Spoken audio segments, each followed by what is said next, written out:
तृणमूल कांग्रेस के भीतर जारी अंदरूनी घमासान और संसद से लेकर विधानसभा तक पार्टी नेताओं के खिलाफ हो रहे अनुशासनात्मक कार्यवाहियों को लेकर राजनीति तेज हो गई है। गुरुवार सुबह न्यू टाउन में पत्रकारों से मुखातिब होते हुए राज्य के मंत्री दिलीप घोष ने विभिन्न मुद्दों पर बेबाकी से अपनी प्रतिक्रिया दी है।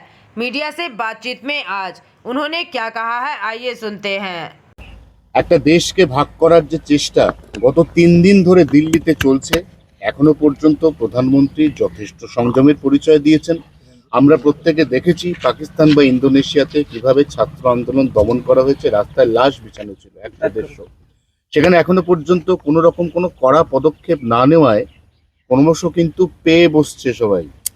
দেখুন, এই যে ক্যারেক্টারগুলো প্রমিনেন্ট হচ্ছে, এরা গত কয়েক বছর ধরে সেম টাইপেরই এই ধরনের বিধ্বংসী বিচ্ছিন্নতাবাদী আন্দোলনে নেতৃত্ব দিয়ে আসছে। কিছু লোক একটু চুপ হয়েছে, তারাও আসবে আস্তে আস্তে। আন্দোলনজীবী নাম দেওয়া হয়েছিল যাদের, সেই লোকগুলো কিছু না কিছু ইস্যু নিয়ে এসে কিছু ইনোসেন্ট লোককে সামনে করে বারবার দেশে একটা উৎপাত তৈরি করে সরকারকে বিব্রত করার চেষ্টা করে। আর সহজ টার্গেট হচ্ছে পার্লামেন্টে যখন সেশন চলে, সবার নজর থাকে, প্রেস থাকে, সেই জন্য সুযোগটা বেছে নেওয়া হয়। তো এরা অনেক চেষ্টা করেছে পাকিস্তান বানাবার, বাংলাদেশ বানাবার, নেপাল বানাবার, শ্রীলঙ্কা বানাবার, কিন্তু সফল হয়নি, এবারেও হবে না।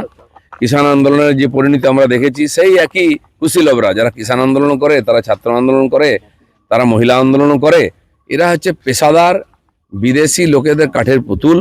সেই জন্য এরা কিছুদিন উৎপাত করবে, কিন্তু ভুলে যাবে না যেন সরকারটা, নরেন্দ্র মোদী, অমিত শাহ, তারা যথাসময়ে ডিসিশন নেবেন।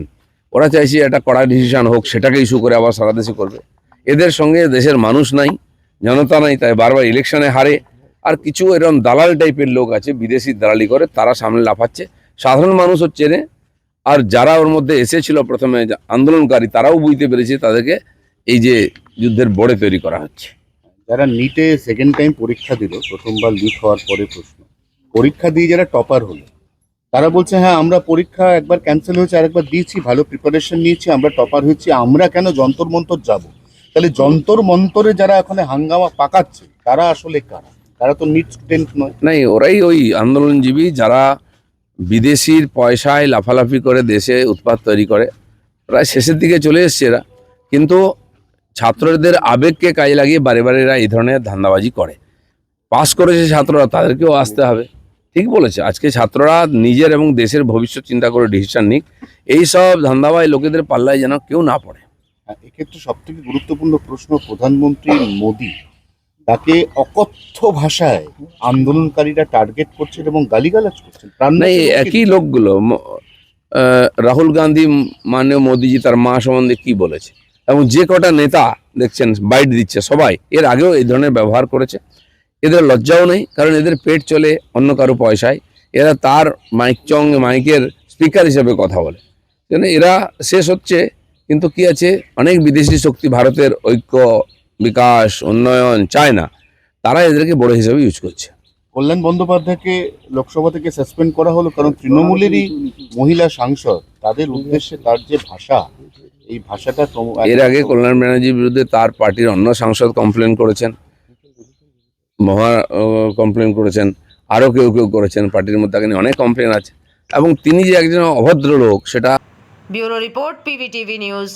रानीगंज में इतने लग्जरी रूम, वो भी इतने कम प्राइस में। सो मैं बात कर रही हूँ रानीगंज के एनएसडी रोड में लोकेटेड होटल अतिथि इन के बारे में। यहाँ पे आपको फैमिली, फ्रेंड्स और कॉर्पोरेट के लिए रूम्स मिल जाएंगे, वो भी सिर्फ 1500 स्टार्टिंग प्राइस में। यहाँ पे आपको super deluxe room, Dulux room, regular room के साथ साथ प्योर वेज रेस्टोरेंट, जहाँ से आप अपने रूम तक टेस्टी टेस्टी फूड ऑर्डर्स कर सकते हैं। ये होटल हाइजीनिक और क्लीन होने के साथ साथ 27 हेल्पिंग फैसिलिटी भी देती है। High speed wifi, TV with fully AC interior, 24/7 room service, good ambience, clean cupboards, separate geyser facilities, clean washrooms, smoking area. अगर आपका भी प्लान है रानीगंज में स्टे करने के लिए, तो आपके लिए ये एक अच्छा ऑप्शन हो सकता है। आप यहाँ पर रूम ऑनलाइन प्लेटफॉर्म मेक माई ट्रिप से भी बुक कर सकते हैं। अगर आप मेरी वीडियो दिखाते हैं तो आपको मिलेगा एक्स्ट्रा 20% ऑफ। अतिथि इन होटल आपको रानीगंज स्टेशन से 5 मिनट वॉकिंग डिस्टेंस पे मिल जाएगा, और इन्फॉर्मेशन के लिए आप इन्हें कॉल भी कर सकते हैं। Thank you for watching.